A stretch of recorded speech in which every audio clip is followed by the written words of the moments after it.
over here. Yep, that's right, folks. It finally came, and it's a big one. After months of waiting, the BLITZWAY Ecto-1 is finally here. And usually I'm able to hide my purchases from my wife.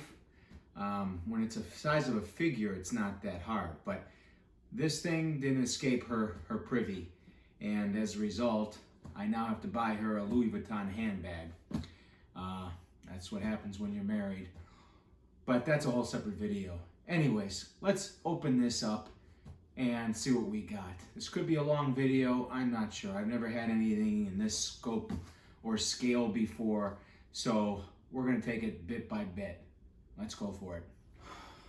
All right, this thing's so huge that I even have to put the camera someplace different than my usual location just to get the entire thing in the angle.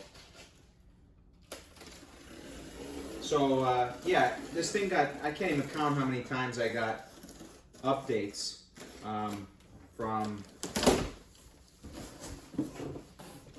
where I ordered this. And I think I paid, I want to say including shipping, it was $1,600. Which surprisingly isn't the most expensive 1/6 scale thing that I own.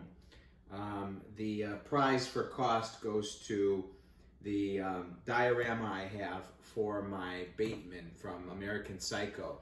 It's actually his classic living room scene with the black leather couch and all the monochromatic white and the stereo system with the TV, the screen lights up. It's pretty badass, actually. No regrets in that purchase, but too large to display for the time being. So very well packed. It traveled okay. There's some damage to the outside box, but no big deal. There's a lot of padding in here for the interior box. So it's kind of heavy too. I'll have to admit, I was struggling just to get the thing on the coffee table here.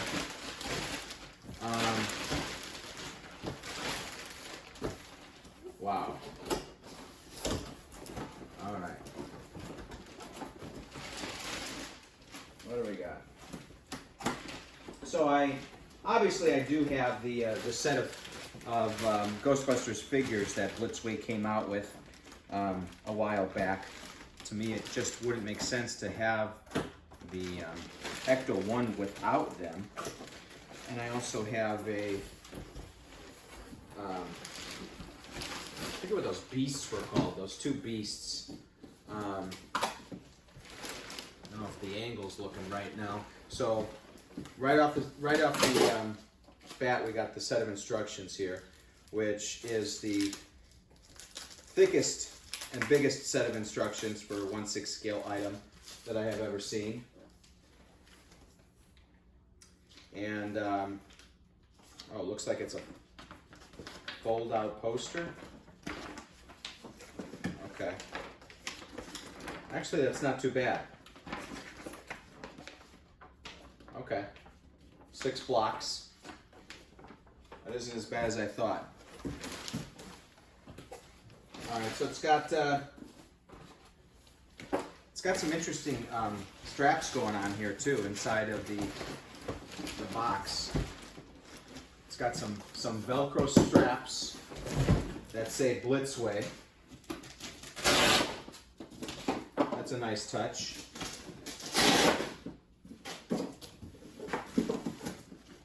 There's a separate window here. Oh wow, okay. So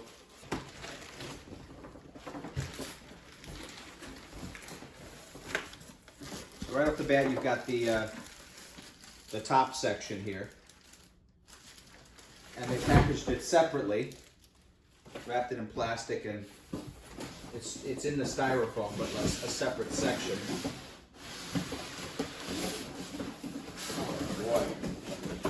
Holy cow! Gorgeous. Take a look at that. That is a sight to behold. Oh, I love that. That smell. Ooh. Oh, the newness, the plastic smell. So it's got a layer of plastic covering it. Let's see. What's the best way to approach this? Very well packed. Oh my God, this thing is heavy. I mean, I'm a strong guy. Oh my God. Okay, let's put this aside for a second. Holy cow. All right, what else is there?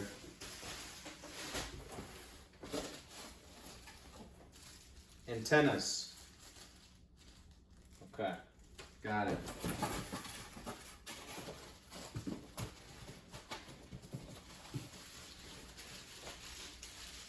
So this is going to take some, not intense, but some moderate assembly of the extra features here. Now, there's a company out there that actually sells a kit.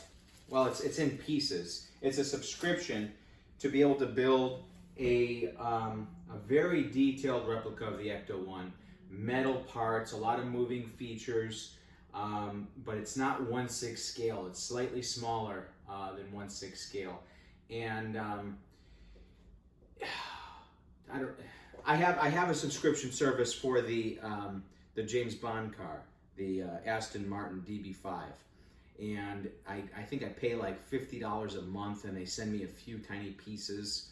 I screw a few things together, and then the pieces just sit around, and I'm waiting for the next month's shipment to come in. But anyway, after the subscription is said and done, it comes out to like $1,200, and I think it takes like 2 years before you get your last set of pieces. And so you're kind of waiting for 2 years just to be able to see this thing complete.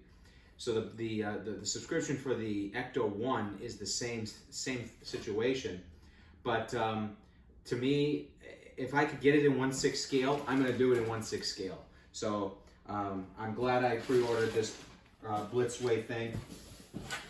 I think that's everything. Let me see if there's anything else under this styrofoam.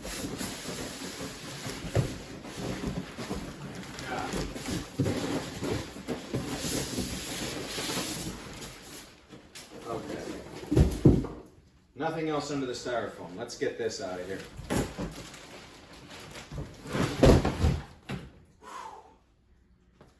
All right.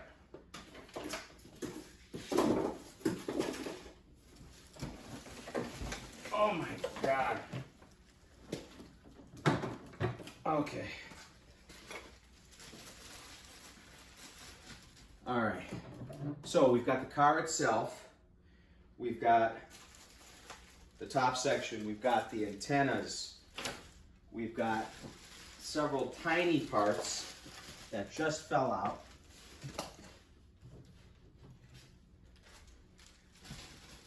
And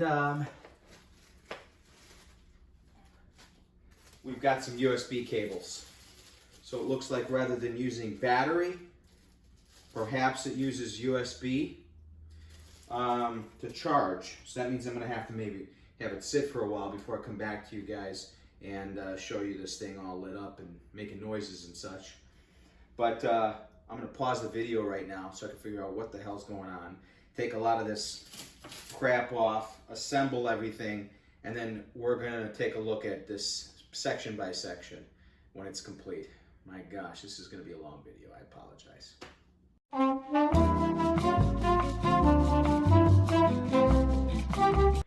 Okay, here she is, all assembled. It took me a while, and that's because there was some wiring involved. Now, the instructions were not quite clear, and this entire panel underneath, you could see under there, there's a whole mess of wires. They just kind of sit there like that. But anyway, they got to be connected to each other. And luckily they're color-coded, so that simplifies it somewhat. However, there's quite a few red/black wires, so it's not quite clear-cut. So that's one issue.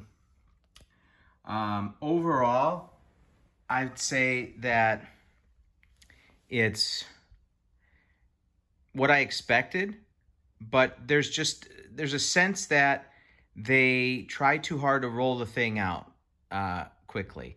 And I know that they were behind, but I'm hoping that it's just me and that they weren't cutting corners. But for instance, the doors don't quite secure closed. So there's that. Then there's just some inconsistencies in the assembly. So this part is not aligned right, and there's no way to push it back in. So it's just kind of offset sitting there. But the biggest issue of all is regarding one of the features. So there is a concealed media player right here. So essentially you're supposed to be able to play music through here. And the instructions say that it comes with this SD card. So here's the SD card. And it says that it's preloaded with siren noises because, as we all know, one of the bullet points on the features of this thing when it was rolling out was that it had noises. I figured they'd be organic to the vehicle itself and not some external storage media device.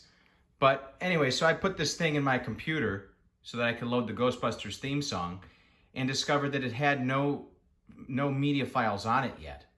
So you're kind of screwed if you've got a media card and it has no files on it and it's supposed to have sound effects. Or, God forbid, it does have sound effects files on it and you, I don't know, misplace the media card or accidentally delete it as you're adding files to it so you can play music.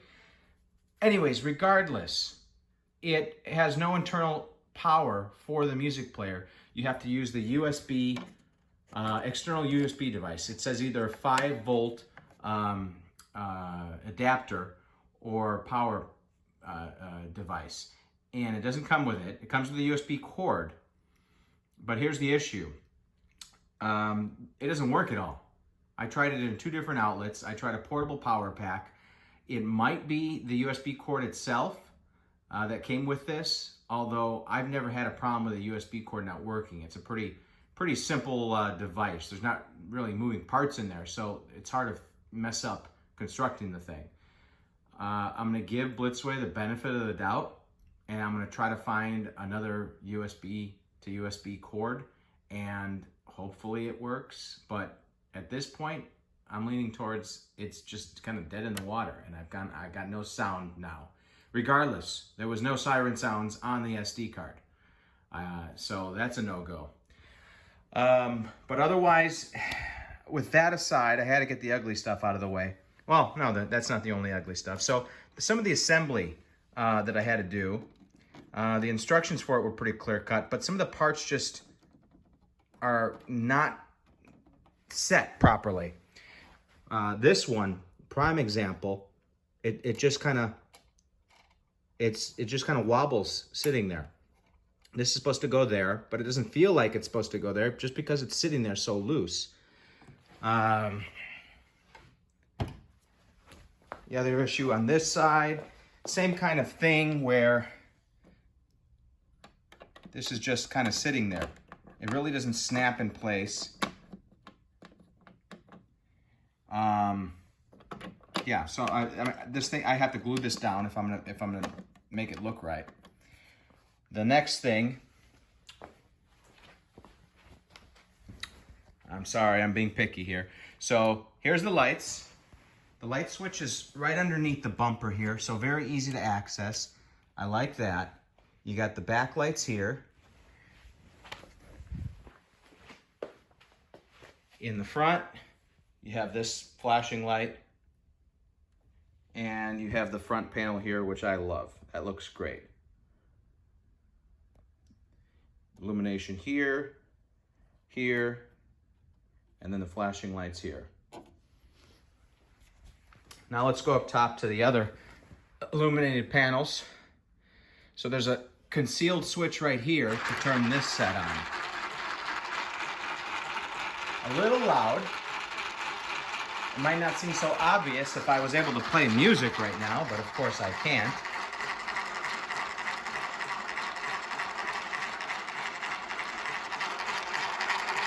So this is the sound device, the speaker that is supposed to project the music out. That doesn't work.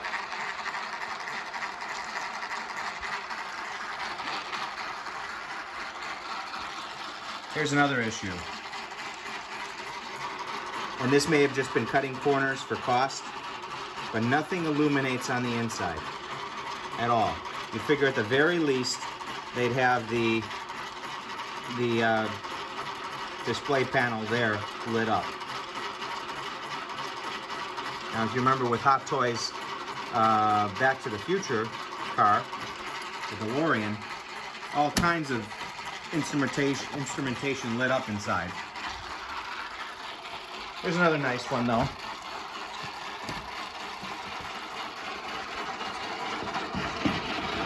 This panel right here.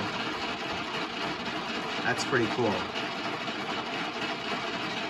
And it looks like the screen illuminates there. Got some flashing lights.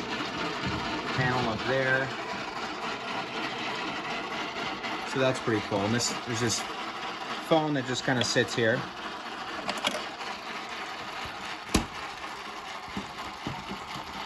Once again, the doors just work kind of funny.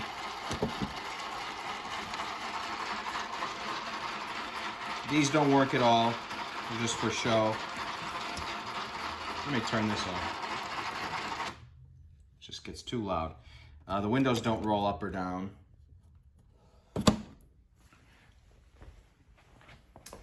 Now on the back here, got this that rolls out for the proton packs. And then this kind of slides down like this. And it rolls on a track, so that's pretty nice. But just good attention to detail for the most part on the interior. So there's two areas where there's batteries for this thing.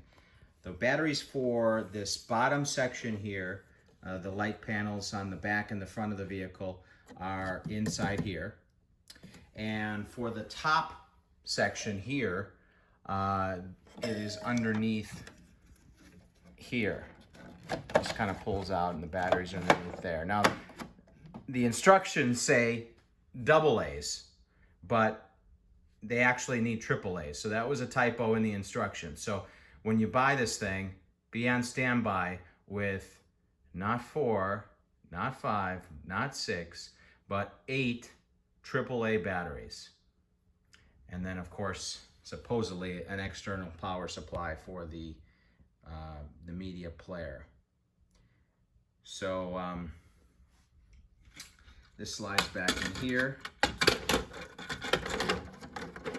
Now the instructions also state that the wheels rotate with the steering wheel. So if I turn this, the wheels rotate. Now that's not necessarily important to me.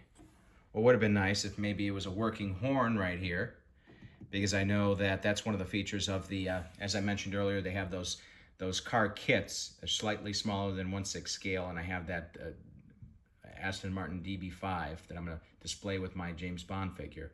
And you can press the steering wheel and the horn beeps, but at the very least, my gosh, that instrument panel, you can't even see what's going on with the gauges in there because there's no illumination. Can't even even see anything in there. So there's that. But I don't know. Overall, man, I mean, I waited so long for this damn thing, and maybe I put it on a high pedestal. Oh, I forgot to mention, you can look under the hood, and there's pretty good detail there.